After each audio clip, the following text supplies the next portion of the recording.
Estamos começando mais um episódio de Psicancelada. Eu sou a Lauren. Eu sou a Camila. E eu sou a Lê. Por que o border é difícil? Hoje a gente vai falar sobre pessoas com transtorno de personalidade borderline, mais especificamente a área de interesse da Letícia e da Camila. E não sei por que até agora a gente não tinha feito um episódio sobre isso. Elas duas trabalham com DBT, que é terapia comportamental dialética, que é uma abordagem padrão ouro hoje em dia para tratar esse transtorno. Então, hoje eu vou me permitir me colocar numa posição de entrevistadora aqui, vou ficar mais na minha, só dando uns pitacos, porque, de fato, elas são super especialistas nesse tema. E a gente estava até discutindo, antes de começar, a polêmica sobre esse título, assim, né? Por que a gente escolheu colocar o título do episódio Porque o Border é Difícil? E por que você acha que é importante a gente falar dessas dificuldades? Ou por que eu acho da polêmica? É isso. Ah, tá. Eu gosto dessa polêmica porque eu acho que ela é uma pergunta ambígua. Por que o border é difícil? No sentido de que, por que lidar com alguém que tem borderline é difícil? Por que ter borderline é difícil? Por que tratar borderline é difícil? Eu acho que nessa mesa a gente consegue falar de todas essas coisas, né? Para quem não sabe, eu tenho o diagnóstico de transtorno borderline. A minha página é @borderiagora, é onde eu falo sobre borderline, de modo geral. Então, eu também trago essa visão da paciente, né? Acho que isso vai ser bem legal. E também porque esse título, né? Você não clicava? Eu clicava. Sempre que eu vejo esses títulos de border, eu vou clicar porque eu falo, estão falando merda, quero ver.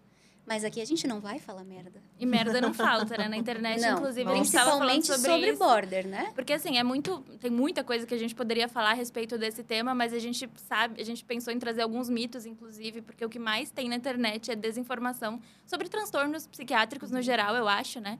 Mas especificamente sobre border, porque é um transtorno sobre o qual muito se fala. E sobre o qual E também, se você for psicólogo, é bem provável que você tenha ouvido falar, por exemplo, mais sobre borderline do que o transtorno de personalidade narcisista, do que o transtorno de personalidade histriônica. E por que vocês acham que é um transtorno que está mais... E aí falam também, né? Um outro mito. Tá na moda, entre aspas, ter border ou ser border. Por que vocês acham que é um transtorno sobre o qual muito se fala? Posso? Pode. Não, tanto faz. Eu tenho minhas especulações. Eu acho que ele é um transtorno muito romântico para você fazer filme. Ele é muito... chama muita atenção, né? Aquela intensidade dos personagens border de filme, de série. Eu acho que ele teve, sim, a moda. Mudou agora, né? Agora a moda é TDAH e depois teve o negócio do TDI. Eu acho que agora passou um pouco essa moda do border. Teve um ano que, nossa, todo mundo tinha. E eu acho também porque exatamente... Quando a gente lê os critérios diagnósticos, todo mundo se enquadra em alguma coisa. Ninguém gosta de ser abandonado. E meio que as pessoas... mas isso eu tenho. Mas isso eu sou, né? Transtorno de personalidade é uma coisa muito difícil de entender quando você é um público leigo, porque você mistura traços, você mistura uma coisinha que você teve ali um dia, uma coisa que é, né, com aquela toda coisa da sua vida inteira, enfim. Agora, por que o border é mais falado? Border é mais falado que narcisista? Com a mãe narcisista na moda? Mãe narcisista tá super na moda, verdade, super, né? Agora, é sempre a culpa da mãe, né? O pai, eu nunca vejo falar pai narcisista. O que o pai tá fazendo? Sendo que o transtorno de personalidade narcisista tem uma prevalência masculina muito maior, né? Então, assim, teoricamente, estatisticamente, a chance de ser um pai narcisista e não uma mãe é muito maior. Sim. Mas é isso, eu acho que é por isso. Eu acho que uma das coisas que traz bastante curiosidade para o borderline também é a quantidade de desinformação que tem na internet, né? Porque se você digitar borderline, né, no Google, você vai achar informações muito desconfortáveis, assim, inclusive fóruns de Facebook. Eu sobrevivi a um relacionamento borderline. Né, colocando... E aí, assim, às vezes as pessoas pegam vídeos de internet de alguém tendo um piti no meio da rua, sei lá, quebrando o carro da pessoa, sabe essas coisas assim que viralizam às vezes? Vai para essas páginas, né? Com certeza era borderline. Então, tem um estigma de serem pessoas, assim, extremamente barraqueiras, pitizentas, né? E aí meio que virou, assim, a carinha do transtorno, né? Mas... às vezes, não. E às vezes, quando você vai... Esses dias, até, eu vi uma reportagem num site desses, tipo Globo.com, G1.com, de uma moça que tinha... assassinado, matado, acho, ex-namorado, alguma coisa assim. E aí o título era, ela foi avaliada e ela tem um transtorno mental. Eu cliquei, né? Óbvio. Adivinha qual era? Né? Então, eu acho que o fato de associar esses comportamentos muito violentos com esse transtorno traz bastante curiosidade também. Mas se você for ver os critérios, como a Lê falou, são 9 critérios. Todo mundo, em algum momento da vida, já apresentou um daqueles, né? E aí, o que diferencia, por exemplo, uma pessoa que não tem um transtorno borderline, talvez ela não tenha com tanta frequência ou com tanta intensidade a expressão daqueles critérios todos, né? Mas todo mundo fica chateado de, né, ser abandonado, por exemplo. Ninguém gosta da sensação de ser abandonado. Às vezes, em situações extremas, é difícil a gente controlar a raiva, mas talvez para o borderline seja mais difícil, né? Talvez o sangue ferva com muito mais frequência. Então, mas são sintomas conhecidos de todo mundo, assim, né? Não tem nada ali que você fale assim, tipo, não, esse aqui nunca aconteceu comigo, sabe? E eu acho que, ouvindo vocês duas falarem, eu fiquei pensando sobre o problema e o perigo do autodiagnóstico, que é uma coisa que está tão comum hoje em dia, em especial nas redes sociais, em especial, por exemplo, o TikTok, que a pessoa pode se autodenominar, seja lá o que for, e se ela falar, e, inclusive... No próximo episódio, a gente vai falar sobre TDI, sobre transtorno dissociativo ou no episódio anterior, não sei mais. Em algum episódio, a gente fala sobre TDI. Assista todos. E aí, a repórter fala assim, porque quando uma pessoa diz que ela tem um transtorno, a gente tem que respeitar. Sim, respeito acima de tudo. Mas a questão é, será que a gente não tem que duvidar, inclusive? Porque muitas vezes as pessoas estão dizendo, eu tenho esse transtorno, reproduzindo comportamentos super estereotipados, que, assim, não são fidedignos para um quadro que, de fato, tem. Ela se apropria desse rótulo, faz comportamentos, enfim, que chamam atenção para ter mais likes, mais views, e aí acaba disseminando uma desinformação que é muito grave. Então, acho que quando a gente está falando sobre diagnosticar, eu até pensei, vamos ler os critérios? Daqui a pouquinho a gente vai pegar o DSM para alegria de ler. Eu quero pegar o DSM e ler os critérios. Vamos fazer Até isso. Parece que ela precisa pegar para ler, né? Sabe, não, é só porque a eu acho que eu conseguiria, talvez até as palavras eu consigo lembrar, mas vamos ler. Mas a recuperação ativa é uma ótima técnica de aprendizagem. Inclusive, já sei, vamos fazer, tipo, uma prova? Eu pego e a gente vai fazendo... Como que chama isso? Tirar a matéria? Sabe? Passar ver limpo. Não, pra ver se você aprendeu de fato. Não entendi. Agora? Como assim? É tipo um quiz. Ela vai pegar as informações do DSM e vai ver se a gente está sabendo identificar se é do transtorno ou não. É isso? Isso. Adorei. Nossa, mas... Não A gente gostou. vai gabaritar. Então, Bom, a gente tem que gabaritar, senão... É isso. Fecha porque a você falou que clínica. não sabe. Se a Mas gente- espera, deixa eu Rasga o se diploma. a gente não gabaritar, eu vou cortar o vídeo. Então, assim, vai ser inútil. Sou eu que edito, minha filha. Enfim, mas só para fechar a história do perigo do autodiagnóstico, é que nós vamos falar sobre uma lista de critérios e como funciona em psicopatologia, né? Para os profissionais da saúde mental, para quem não for da área, ou para quem ainda não tiver esse conhecimento. A gente se pauta em manuais diagnósticos. Tem o CID, que é a Classificação Internacional das Doenças, que tem tudo. E aí, lá no capítulo F, fala especificamente sobre transtornos mentais. E tem o DSM, que é o que a gente vai mostrar daqui a pouco. Inclusive, a Artmed nota a gente. A Artmed, a gente faz, assim, de graça, quase todo episódio, né? Mas, enfim. Gente. E esses manuais, eles servem para uniformizar a linguagem dos profissionais de saúde. Tem muita pesquisa por trás para a gente tentar encontrar padrões no comportamento das pessoas e formas, e a partir do diagnóstico, encontrar melhores formas de tratamento. Então, acho que a gente já falou isso em um outro episódio, mas eu queria ressaltar. Para fazer um diagnóstico, a gente tem que olhar para frequência que esses sintomas vão aparecer, para intensidade, e a intensidade a gente pensa no prejuízo funcional que isso causa no dia a dia da pessoa. Porque, como a Camila falou, episódios de raiva, rompantes, eventualmente, todo mundo aqui tem. Mas quanto isso afeta a sua vida, suas relações interpessoais, seu trabalho. E também, além disso, gerar um sofrimento clinicamente significativo. E quando a gente está olhando o nosso próprio sentimento, fica difícil a gente ter a régua do mundo, entre aspas, e dizer, será que isso aqui é significativo? Para mim, é. Inclusive, o psicólogo não está lá para dizer, não, você está sofrendo muito ou pouco, adequar uma régua de sofrimento. Esse não é o ponto. Mas a gente tem que olhar para um comportamento, entre aspas, normal, que também a gente poderia fazer um episódio inteiro para o que é normal, o que é o comportamento normal, o que não é. Mas a gente olha para um padrão de como as pessoas se comportam, pensam e sentem. Se diverge muito desse padrão, gerando sofrimento clinicamente significativo, com uma intensidade e frequência dos sintomas que geram prejuízo para aquela pessoa, aí né? e ao longo do tempo, exatamente. Porque também não adianta só, terminou um namoro, inclusive esse é um exemplo que está no livro da Letícia, eu preciso falar sobre ele ele hoje. Inclusive, a gente não apresentou ainda o meu livro e nem a ampulheta nova. Ampulheta nova. E A nem gente não viramos virou ela. a ampulheta nova. Eu posso dar um zoom? Ganhamos de um ouvinte uma ampulheta nova que marca 1 hora. Isso é incrível. E a gente nossa conseguiu ampulheta- esquecer de virar. Conseguiu. A gente quase quebrou abrindo essa de novo. Essa vai morar aqui no estúdio. Pra não quebrar. Pra gente não... Tá. Mas enfim, a Vira outra ela era de agora, 30 né? minutos, agora eu vou virar a ampulheta de 1 hora. E ouvintes, por favor, se a gente esquecer da ampulheta, comentem aí, virem a ampulheta. Porque... Mas a gente não vai saber, porque a gente só vai ver depois. Ah, é. Não é ao vivo, né? Não é ao vivo, É, né? mas comentem só pra Só gerar pra gente saber engajamento. que a gente fez, né? Só pra saber que a gente fez de novo, né? É isso. Tá, então vamos dos livros que a gente estava falando. Deixa eu pegar aqui. O melhor livro que existe para psicoeducação de borderline. E eu não tô falando isso porque ela é minha amiga, porque eu sou muito chata e eu não falo das coisas à toa. Mas é... Gente, eu tenho uma amiga escritora. Eu não aguento. Aí logo eu vou ter 2 amigas escritoras, gente. Eu tô... Chiquérrimo. Eu tô atrasada, mas Não, eu fiz tá. 2 filhos. Inteiro, grifado e anotado. Calma, na verdade, inteiro não. Eu parei na página... Você tem... Não. Eu li até a metade, porque não deu tempo. Eu queria ler pro episódio. Para, se você chorar, eu vou chorar também. Aí, por que eu peguei... Por que eu peguei o livro agora? Porque é o melhor gente livro ia de apresentar psicoeducação os de livros. pacientes borderline. É, porque o exemplo do namoro que a gente estava falando. Que a Lê cita isso aqui. É normal que, logo após um término de relacionamento, você tenha uma labilidade emocional muito grande. O que significa isso? Em um dia, você tá, tipo... Meu Deus, só quero chorar, comer sorvete, ouvir música triste. No outro dia, você tá, ufa, estou bem. No outro dia, você tá triste de novo. Meio que essa montanha-russa de emoções. Que é um sintoma que associam ao borderline, mas que em situações circunstanciais, a gente pode ter.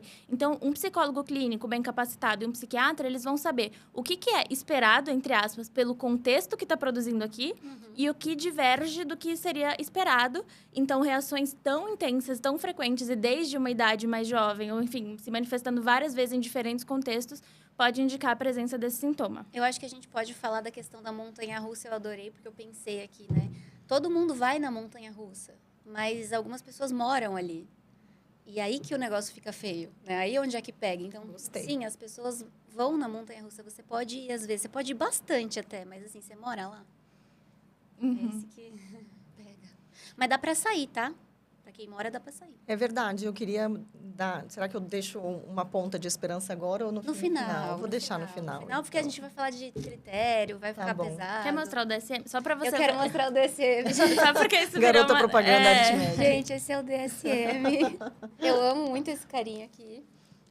Tá, eu posso Não aguento. parar Não, de- eu. Você que vai abrir? Porque eu vou fazer a prova com vocês. Você vai fazer a prova. Você vai, tipo, inventar um sintoma e perguntar se é do border ou não? Não sei, deixa eu fazer a prova. Gostei. A gente vai ver se... Tá, querem falar como... Deixa eu pensar. Acho que a gente, para estruturar o episódio, assim, a gente pode pensar primeiro no momento, talvez, diagnóstico e características gerais, tratamento e comentário. Não Prognóstico, sei. comentários. Eu não sei, você falou que ia entrevistar a gente, eu acho que você manda. Bom, deixa eu primeiro, antes da gente falar dos critérios, o borderline ele tem 9 critérios e a pessoa, para ser diagnosticada com borderline, além, né, de toda a avaliação clínica relacionada à intensidade, frequência, né, desde quando isso acontece, a pessoa precisa apresentar pelo menos 5 desses 9 critérios. E se a gente fizer lá uma progressão matemática que fala? É uma... Análise fatorial? Acho Eu que ia falar estatística, mas tá gente, bom. ó, eu sou de humanas. É um tá? cálculo. Você usa Se a gente fizer se a gente fizer uma combinação Análise matemática. combinatória, isso. Isso. Eu falei? De Enfim. 5 critérios de 9, e você fizer todas as combinações possíveis, dão quase 300 combinações possíveis de borderline.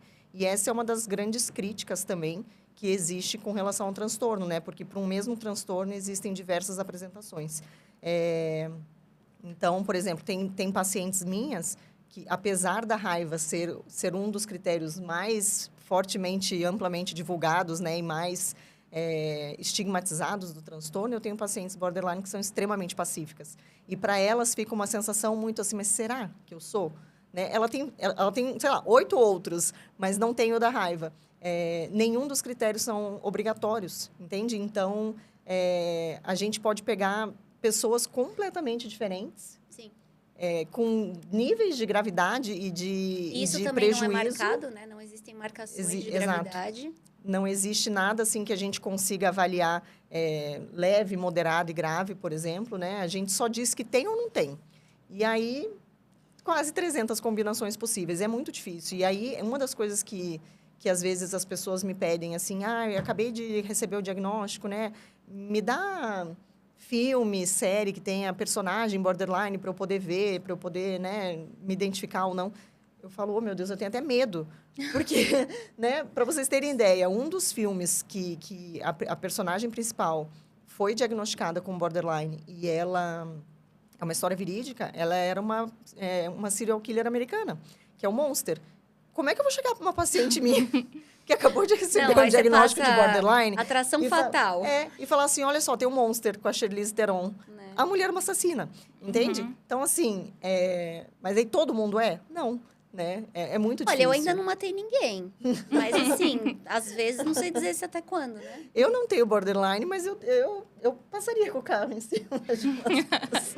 Camila, eu acho que você é border. Aproveitando, então, que entramos nessa temática, vocês pensam, assim... Tudo bem que é difícil a gente fazer essa sugestão de filme por isso, porque existe uma multiplicidade de possibilidades de manifestação dos sintomas, então a gente não sabe se... Você pode assistir e falar, nossa, essa pessoa não tem nada a ver comigo, mas tem o mesmo diagnóstico. Mas tem alguns filmes, assim, que tem personagens borders que vocês conseguem pensar? Tem. Que vocês... A minha preferida... Qual? É o filme... Ai, gente, como é o nome do filme? Ela não é a personagem principal. O personagem principal é o irmão dela e ele tem... ele é hipersexualizado. Como é o nome daquele transtorno que a pessoa precisa transar várias vezes por dia? É compulsão. Continua falando. Ele tem compulsão sexual, exatamente. Mas é que não lembro. Entra nas parafilias. Shame. O nome do filme é Shame. Então, o personagem principal é o irmão da moça que é borderline. Eu vi esse filme semana passada. Ela não é super border? Você me mandou esse filme. Ai, tá. Por isso que eu tava, gente, não O que você achou? ver. Você que é borderline, o que eu você achei achou? que tem bastante coisa a ver. Muito, né? E pincela um pouco a vida dela, no sentido de uma questão com alguém que a deixou, com uma relação não, e assim, antiga, tal. E ela errático ali, né? E ela tinha acabado de começar a se relacionar com um rapaz que era, né, que não estava disponível, mas ela idealizou que sim, e aí a coisa não foi para frente, e ela sofreu muito por conta de 2 encontros que ela teve com o rapaz, assim. Então, várias características dela, para mim, é bem borderline, assim, mas é muito difícil de indicar uma coisa assim, porque ela também é um recorte que a gente vê da vida da pessoa, né? Mas assim, eu acho que tem Brilho Eterno de Momentos Sem Lembranças. Meu Deus, vou chorar só de... Quando só fala de o título desse filme, eu quero chorar. A Clementine, eu acho que ela tem alguma... Ela dá, assim, não dá pra fechar um diagnóstico ali, não dá. Mas você olha e fala, tem o Crazy Ex-Girlfriend, que é uma série, mas ali ela, de fato, tem o borderline, ela é diagnosticada, a série é abordada... Inclusive, isso é um spoiler, porque... Quando eu assisti essa série... Posso contar uma anedota, a primeira do dia? Quando eu comecei a assistir essa série, eu comecei a assistir assim, põe aí, legal, tal. E aí, durante a série, eu fui ficando muito satisfeita, porque eu pensava, meu Deus, eu pareço tanto que essa mulher é, ela é protagonista de uma série. Juro pra vocês que no episódio que ela foi diagnosticada, eu fiquei tão mal. Assim, tipo, eu pausei... E tive que chorar em posição fetal um pouquinho para depois continuar assistindo. Porque era óbvio.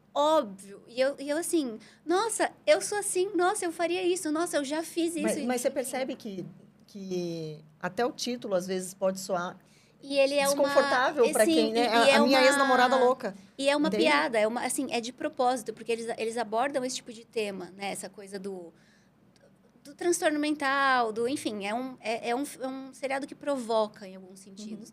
Mas é um dos meus seriados favoritos. Já assisti milhões de vezes, mas a primeira vez foi punk.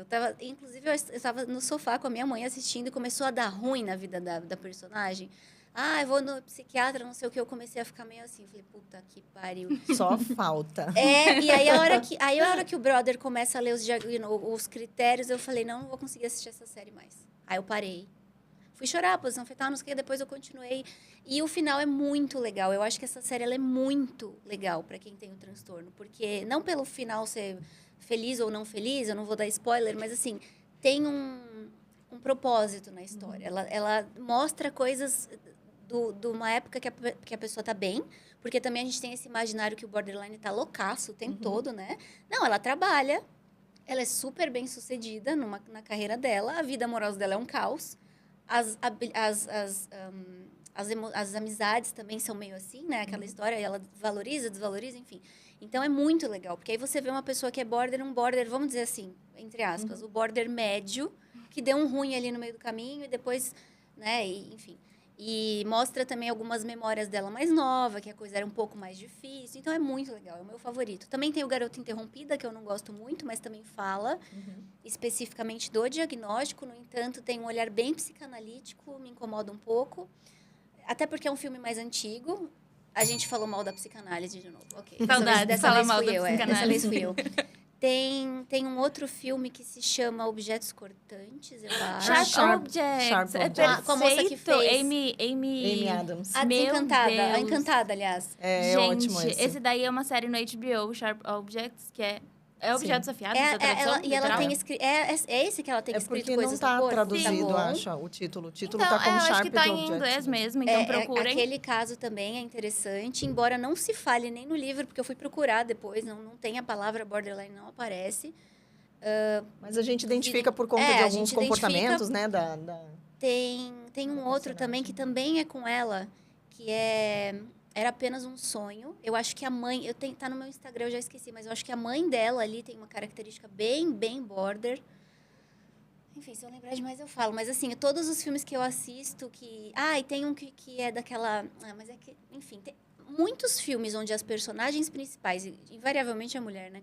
Tem muita coisa de border. Eu não indico para essa temática porque ele dá uma desandada. Tipo assim, nossa, a personagem tem... Aí você olha e fala, border classicão, sabe? Aquele paciente que chega e senta na sua frente e você fala, meu, é clássico. Só que aí no meio do filme a pessoa sai matando todo mundo. Aí você fala, pô. Agora, o border pode cometer um assassinato? Pode. Tem muito caso de violência doméstica que a pessoa tem borderline. Alguém diz que não? Não, mas a questão é, não deveria ser o estereótipo, porque passa a virar, então todo border, eu tô namorando uma mina border, vixe. Eu preciso ter medo, né? Tem uma comunidade em uma rede social que se chama Vítimas de Borderline, que as pessoas contam. É horrível. E é horrível, aquilo é pesadíssimo, assim. E, de fato, tem pessoas que têm o transtorno que são absolutamente abusivas. Mas tem pessoas que têm o transtorno que são absolutamente abusadas. E isso é uma coisa que a gente tem que... Eu acho que tem que olhar, sim, para os dois lados. Eu tô falando demais. É que esse tema me cativa um pouquinho. Mas é Vou para isso parar. que estamos aqui, para falar sobre borderline. Mas só eu então... não vou falar, não. Fala Não. mais, eu vou ficar um pouco quieta. E, na verdade, antes de ler os critérios, eu fiquei pensando que eu gostei muito no primeiro capítulo que você fala, porque o nome do que a gente está falando aqui é transtorno de personalidade borderline. E você separa os 3 termos e fala sobre cada um deles. Então, eu acho que pode ser um jeito legal, antes da gente entrar nos critérios. Então, por que, por exemplo, que chama transtorno e não chama doença? Ou porque, o que é um transtorno psiquiátrico? E eu acho também que uma dúvida que a pessoa recém-diagnosticada ou alguém que convive com alguém é, tipo... Quando você ouve as palavras transtorno de personalidade, tipo, personalidade, Ferrou. no senso comum, é assim, quem eu sou. E mais ou menos é isso, de Confunde fato. muito personalidade com caráter. Exato. Então, assim, você pode pensar, nossa, o meu caráter, ou então, quem Tá eu estragado. sou, tá transtornado, que significa que tá Não disfuncional. tá. É exatamente. transtornado. Então, assim, eu acho que cabe a gente fazer essas definições, assim, pra por que é transtorno? O que é um transtorno psiquiátrico? Quer falar, Camille?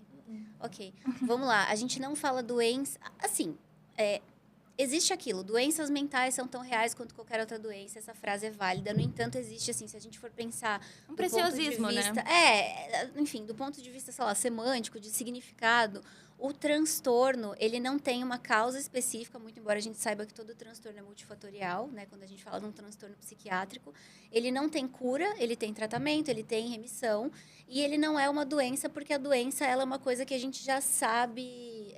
O curso. Já sabe o curso, é mais mapeável. Eu não sei se essa seria a resposta mais completa. E aí também tem a síndrome, que é, por exemplo, antigamente o pânico era síndrome do pânico, porque meio que não se sabia direito o que estava acontecendo, né? Síndrome de Down. Não, a gente sabe que é uma trissomia de um cromossomo, mas assim, o que acontece? Por quê? Não sei, né? Então, enfim. Então, por isso que doença, transtorno e síndrome são coisas diferentes. Se você falar, eu tenho uma doença mental, ok. Só que o profissional de saúde, idealmente, ele vai explicar e o transtorno também eu acho muito legal. Eu sempre falo isso. O transtorno transtorna, né? Então, assim, se você tem um sofrimento psicológico, a gente já falou disso. Inclusive, acho que eu já falei isso. Se você não tem um transtorno na sua vida... O que é um transtorno? Vamos pensar, né? Aquela coisa que está ali. É um pouco por aí. Não sei se eu respondi... Ok? Acrescentem. Sim, eu acho que para diferenciar é a questão da etiologia, que Nos transtornos Isso. mentais, quando a gente está falando de etiologia, a gente está falando de causa e prognóstico, a gente está falando do curso esperado dessa doença. Então, a gente tem muitas incertezas ainda na área da saúde mental, porque a gente não tem, por exemplo, marcadores biológicos. Acho que Não isso dá é pra fazer legal um de exame falar. de sangue, né? Na hora do diagnóstico, por exemplo, do transtorno de personalidade borderline, não tem alguma coisa específica, uma fotografia do cérebro, entre aspas, que você vai tirar de alguém e vai falar, sim, essa tem, essa não tem. Existe o que a gente chama de exame clínico, que é ou um psicólogo ou um psiquiatra, e por isso a gente fala tanto sobre ser contra o autodiagnóstico, porque incorre em vários perigos, e também porque o profissional da saúde, ele não diagnostica pelo diagnóstico. O diagnóstico não deve ser um fim em si mesmo, do tipo, ok, resolvido, essa pessoa é border e dá um selo nela. Ela tem que ser um ponto de partida para um tratamento empiricamente sustentado. Porque, assim, estamos no modelo hoje de psicopatologia aqui. Os tratamentos são desenvolvidos em cima de transtornos. Então, assim, a gente tem que entender o diagnóstico como sendo um ponto de partida e não como um rótulo. O objetivo do profissional de saúde não é esse daqui tem esse selo, esse tem o outro selo. E outra, quando o profissional de saúde é bom e sabe do que ele está falando, ele sabe do que elas estavam falando de, por exemplo, são 9 critérios, mas tem que ter 5, e não é um checklist de assim, bateu, então a gente sabe que a manifestação clínica disso é muito individual, e que, por mais que sim, vai ter o rótulo, como algumas pessoas falam, que transtornos, dizer que você tem o transtorno é rotular a pessoa e diminuí-la por isso, não. Então, você não entendeu o que significa diagnosticar, porque a pessoa se enquadra ali, mas ela não se resume a isso. É simplesmente uma observação do comportamento, das manifestações ali de pensamentos e sentimentos dessa pessoa para a gente se nortear melhor no tratamento e ter uma linguagem comum entre os profissionais da saúde. Mas não é um transtorno homogêneo na manifestação, no sentido de que, tiro e queda, de observar, eu sei que é border. Inclusive, profissionais da saúde, eu sinto que existe muito isso de, chegou numa primeira consulta, super border. Tipo, e assim, É muito difícil, assim, o border clássico de livro, quando a gente vê um caso clínico, quando chega o border clássico, né? É até que dá para você ouvir a fala, se você tá muito acostumado. A gente que trabalha com isso... Mas isso que eu ia falar, é diferente vocês que trabalham, são especialistas. Mas é o caso menos comum. É muito mais comum a pessoa que te deixa assim, você sente aquele cheirinho e fala, border? Calma. É muito... O caso do livro é que nem a gente estava falando quando você se forma. Você acha que o seu paciente vai responder a sua entrevista que nem o livro da Judith Beck. Não, ele não vai. Ele vai responder um negócio que você vai falar, mano, o que eu faço com esse negócio aqui? É a mesma coisa, né? Então, eu vim aqui porque eu acho que eu sou border. Tipo, meu filho, senta, vamos ver. Não é assim, não, pera. Sim, e o que você estava falando da importância da gente conseguir definir um diagnóstico, né, quando existe, para a gente poder direcionar o tratamento, porque às vezes a pessoa ela vem com uma queixa dessa instabilidade emocional, né, enfim. E muitos pacientes borderline, eles chegam para a clínica, né, procurando a terapia comportamental dialética, depois de terem passado anos com outros diagnósticos, né? Eu fui diagnosticada muitos anos atrás com depressão e ansiedade, outras tinham sido diagnosticadas como bipolar, enfim. E aí, patinando no tratamento e, enfim, né, não obtendo ali melhora nas suas dificuldades diárias, aí, sei lá, troca de equipe, troca de psiquiatra, faz uma nova avaliação e aí, não, você não é isso, você é borderline. E aí, o tratamento é terapia comportamental dialética. E aí, as pessoas procuram, né? Vão lá, procuram um terapeuta, um psicólogo que seja da dialética e aí fica óbvio por que não funcionava o tratamento antes, né? Porque, por exemplo, se você tem depressão e ansiedade, o padrão ouro é TCC. Para quem tem borderline, o TCC não é tão efetivo, porque ele é muito focado na mudança. O que é TCC? Terapia cognitivo-comportamental. Então, às vezes, a pessoa passou por diversos tratamentos, às vezes nem tanto baseado em evidência, às vezes a pessoa veio da psicanálise ou veio de outras abordagens. E aí, quando, de fato, conseguem achar o diagnóstico de borderline e aí entram no tratamento certo, o prognóstico é ótimo. Mas eu vou deixar essa...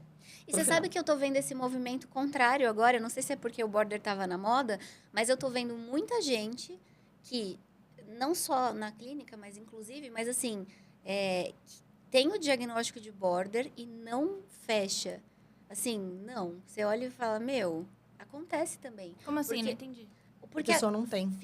ficou meio que na moda. Então, assim, fulana chegou na minha clínica para falar que tá surtando por causa do ex-namorado, border. E aí, assim, entendi. vim te procurar, Letícia, porque eu sou border. E aí você entendi. acompanha a pessoa e você fala, não é.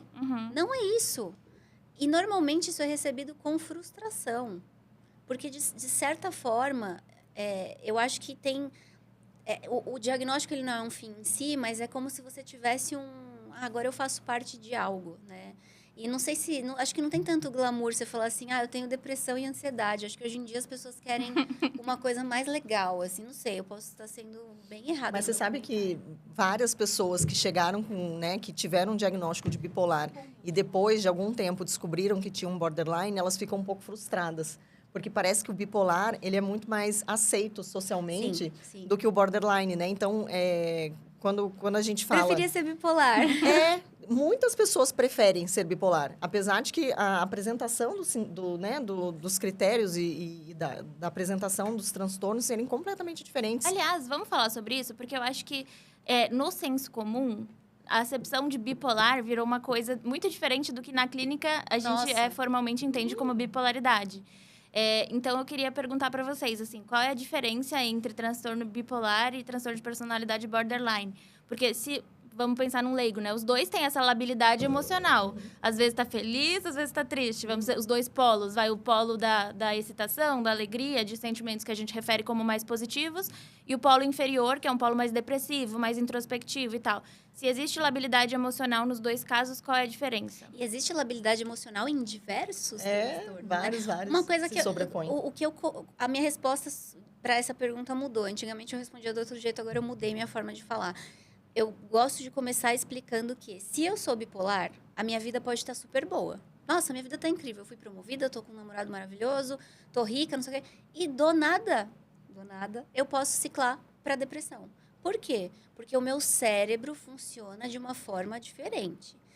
Da mesma forma que eu posso estar com uma vida meio merda e ciclar para uma hipomania. E sair achando que é superwoman, E aí, assim, eu posso... Enfim, aí a gente poderia até entrar na diferença da mania, da hipomania, de bipolar tipo 1, tipo 2, mas acho que isso não cabe.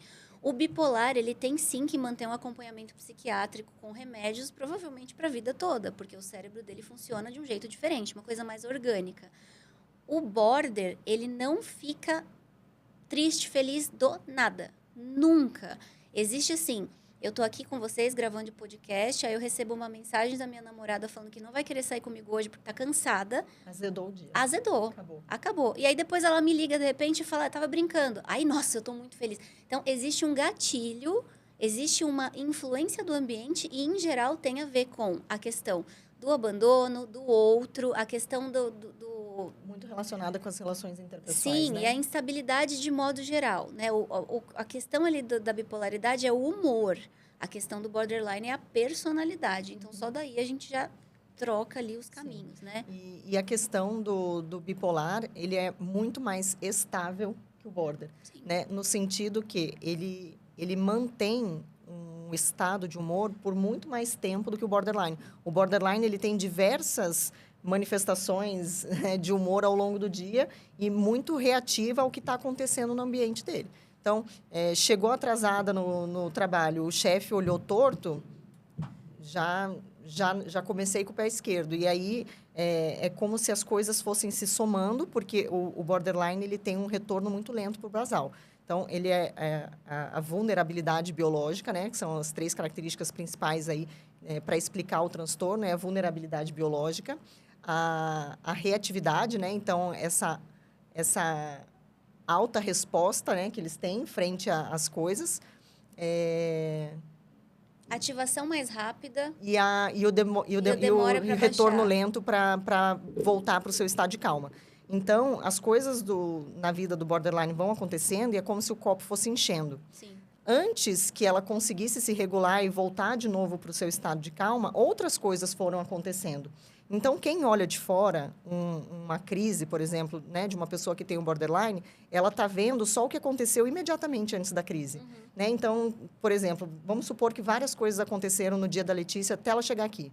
Sei lá, o gato acordou, tinha vomitado na casa e ela saiu atrasada, perdeu o ônibus, sei lá, pisou numa poça, várias coisas foram acontecendo na vida dela e que ela foi tentando ali se manejar, mas o copo dela foi enchendo. Antes que ela conseguisse voltar para o estado de calma dela, ela recebeu uma ligação da namorada para falar, olha só, vou ter que trabalhar até mais tarde, não vou poder sair com você hoje. Aí eu explodo na namorada. Aí ela explode, entende? Mas assim, talvez, se não tivesse sido um dia que, né, que tantas outras, várias pequenas coisas foram se somando, ela ia ficar chateada, tipo, poxa, que pena, estava contando com isso, tá, não sei o quê. Enfim, e talvez ela conseguisse manejar isso de uma forma mais adaptativa.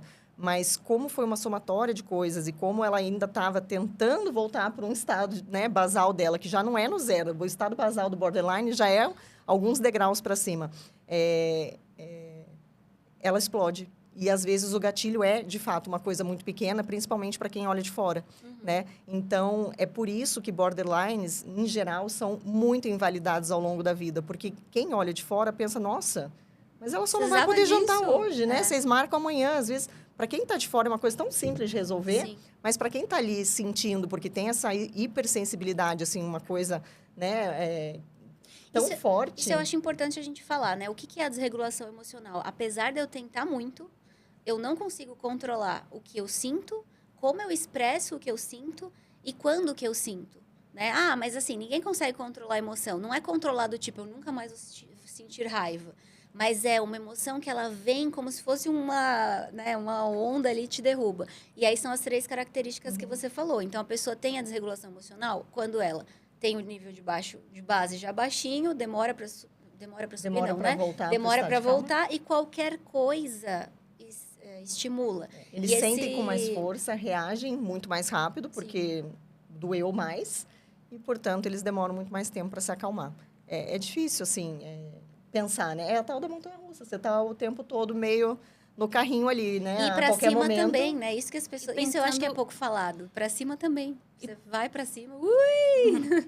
E pensando, acho que talvez o leigo ouvindo a gente, ou quem não tem muita familiaridade, eu gosto de pensar nas metáforas para facilitar. E ouvindo vocês, eu pensei muito num sistema de aceleração e frenagem. Então, a aceleração é mais intensa, querendo dizer que uma mínima mudança ambiental ou alguma coisa contextual pode ativar muito intensamente essa pessoa. E a frenagem também. Não é que ela acelera rápido e volta rápido. Ela não consegue frear. Exato, é uma pastilha de freio ali que não está muito bem. Muito boa. Então, o freio é devagar.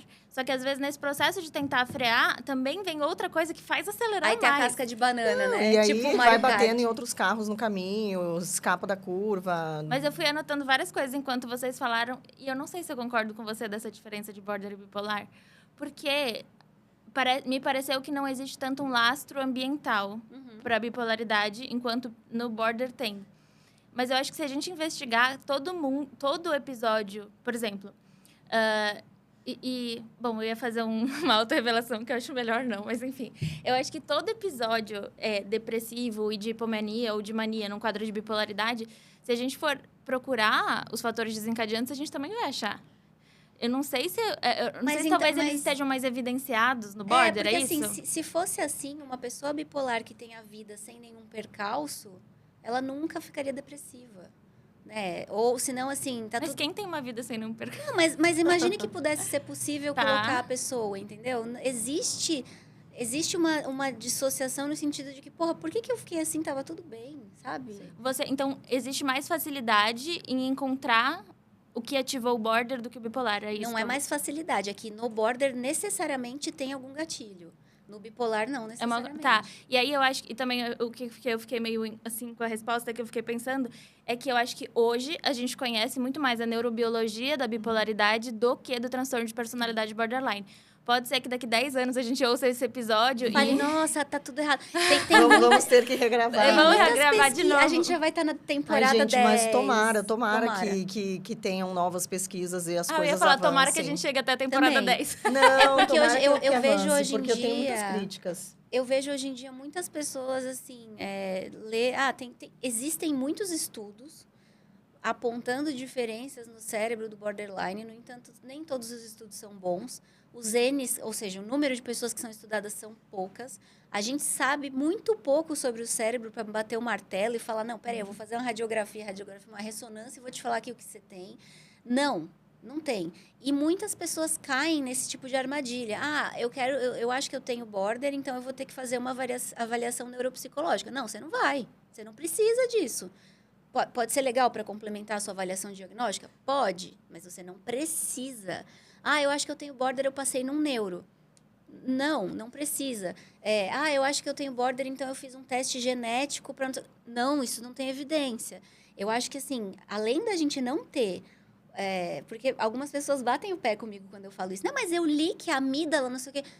Tudo bem, existe esse achado em um estudo e ele não é, né? As pessoas ficam bravas. Então, não temos ainda. É fato, não temos. Sim, e aí eu acho que... então, mas vamos resumir, então. Qual a diferença entre... Vou fazer um corte dessa parte pra gente fazer um Reels. Qual a diferença do transtorno de personalidade borderline pro transtorno bipolar? A diferença principal é que um é transtorno de humor, o outro é transtorno de personalidade. Então, isso por si só já traz bastante característica diferente. A outra diferença que eu acho, assim, fundamental é que o transtorno de humor, né, o borderline, o transtorno de humor, né, de bipolar, o tratamento é medicamentoso pro resto da vida, né? A pessoa vai ter que tomar medicação pro resto da vida para conseguir ali controlar, manejar a ciclagem, e a terapia ela ajuda muito mais no sentido de psicoeducar e de fazer com que a pessoa entenda a importância de ter uma rotina sólida, né? Para evitar aí essa ciclagem, para que ela consiga identificar quando ela está mudando, né? Saindo do estado depressivo para ir para uma mania, e que isso pode ser muito prejudicial. Então, a terapia, ela ajuda, assim, a ajudar a pessoa a identificar e fazer com que a pessoa entenda que ela vai precisar ter uma rotina excelente e tomar um remédio para o resto da vida. E tem essas questões que eu acho que também evidenciam como o bipolar é muito mais orgânico, né? A questão do sono, a questão de você ter um paciente que é depressivo, aí você dá o antidepressivo para ele, o cara cicla, vai para hipomania. Puta, era bipolar. Existe uma diferença de funcionamento. E o tratamento E essa questão desculpa, pode falar. Não, e aí a diferença principal é que o tratamento do borderline nem é medicamentoso. Né? Não existe medicamento para tratar o borderline, né? Os psiquiatras, eles geralmente receitam medicações para algum sintoma comórbido, mas o tratamento mesmo é a terapia, né? Então, a terapia que é o padrão ouro para o tratamento do borderline. E tem uma diferença grande também nos prognósticos, né? O prognóstico do bipolar é esperado que ele piore ao longo do tempo, né? E o prognóstico do borderline é esperado que ele melhore ao longo do tempo. Então, acho que são as principais diferenças. Já vai uma pincelada de esperança para quem tiver. Muito embora o último DST, o 5TR, que é o maravilhoso que mostrou. DST? DSM. Gente, DST é doença sexualmente... agora, né? Por quê? Mudou para ISTs. Porque a infecção, toda DST é uma infecção. Amiga, eu não estudo isso, não sei. Tá, desculpa. Ok. O DSM novo, ele dá uma mudada nisso daí, né? Na questão da esperança. O prognóstico? Aham. O que mudou? É que assim, se a pessoa... Porque antigamente a gente tinha aquela fala, né? Não, mesmo sem o tratamento, a pessoa melhora. Não precisa fazer nada que a pessoa melhora. Mas, ela assim, amadurece e ela melhora. E de fato, em alguns casos, sim. Mas de fato, em alguns casos, não. Piora a pessoa muitíssimo. pode se cronificar ali, ter uma vida super isolada, uma vida onde ela não consegue ter nenhuma estabilidade. Ela pode se suicidar no caminho. E se ela tem algum ganho secundário com a doença... Então, por exemplo... eu não melhoro porque, sei lá, meu pai e minha mãe pagam uma mesada para mim o resto da vida, então eu tenho esse ganho secundário. Letícia, como você é ruim. Não, é um ganho secundário. Isso atrapalha minha recuperação, como é que fala? Minha remissão. E também doenças crônicas. Doenças crônicas, elas tornam o prognóstico um pouco pior. Então, assim, não é mais bem assim. Não, senta lá e espera passar. E mesmo que fosse... Você vai esperar 10 anos de sofrer e tomar tapa na cara para melhorar? Com o tratamento adequado, sim, as pessoas melhoram. Sim, super. Mas posso citar Lopes 2018? Uma autora clássica aqui da área.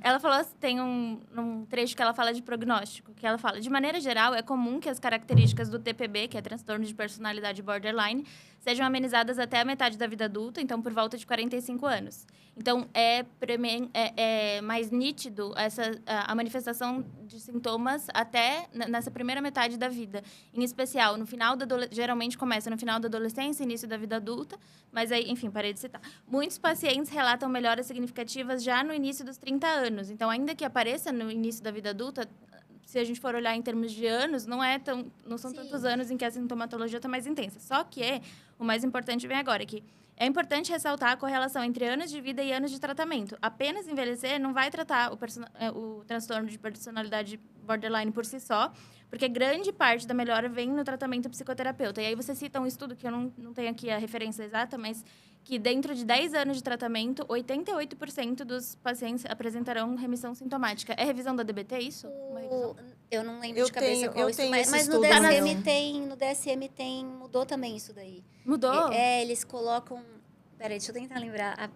Puta, será que eu vou lembrar o percentual? Eu leio tanto esse capítulo, gente. Tá no prognóstico? Entre 2 a 8 anos de tratamento, acho que agora. Ou enfim. Não é 4 ou 8? Não sei, Camille. Essa eu ainda... Aqui, ó. No entanto, vamos... Então, calma, só para situar o leitor. Agora estamos vendo a informação atualizada, porque em 2022, esse ano saiu o DSM-5 do Brasil, mas ele lançou ano passado. Então, é uma nova atualização nesse manual que todo profissional da saúde, se você está nos vendo, é nosso dever, né? Tá a par com ele. E aí ele traz aqui, ó. No entanto, estudos prospectivos de acompanhamento descobriram que remissões estáveis de 1 a 8 anos são muito comuns. É isso? Era isso? Eu falei 2 a 8, foi quase, hein? Ó. Preciso ler mais 10 na prova. Calma, a gente não conseguiu falar ainda do que... Não conseguimos. O ouvinte nem sabe o que é borderline ainda. Não sabe, mas calma. E aí, outra coisa que a Camila estava falando... que contribui para a estigmatização das pessoas com transtorno de personalidade borderline uma coisinha muito pequena tira a pessoa do eixo. E aí, quando a gente está falando de coisinha muito pequena, eu gosto muito da metáfora da marcha da pele queimada. Uhum. Então, é como se eu tivesse a minha pele inteira sem nenhum machucado e caísse uma gota de água aqui. E aí, do meu lado, cai uma gota de água nessa pessoa e ela faz o maior escândalo.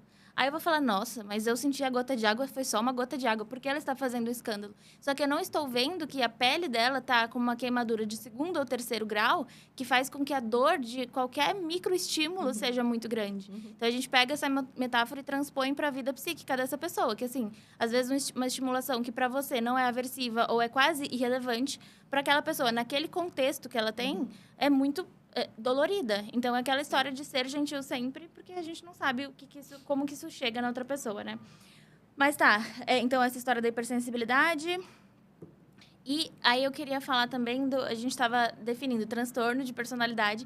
A gente não falou o que é personalidade. Será que... A gente não falou o que é personalidade. Mas, a gente quer falar? Eu acho legal falar. A gente falou bastante sobre personalidade no episódio dos testes. Não tanto também, né? Se você não ouviu, a gente fez ouça o episódio em que a gente falou sobre testes psicológicos, porque a gente falou dos modelos do Big Five, dos modelos mais cientificamente aceitos para avaliação de personalidade hoje em dia. A gente estava falando nesse contexto de testes.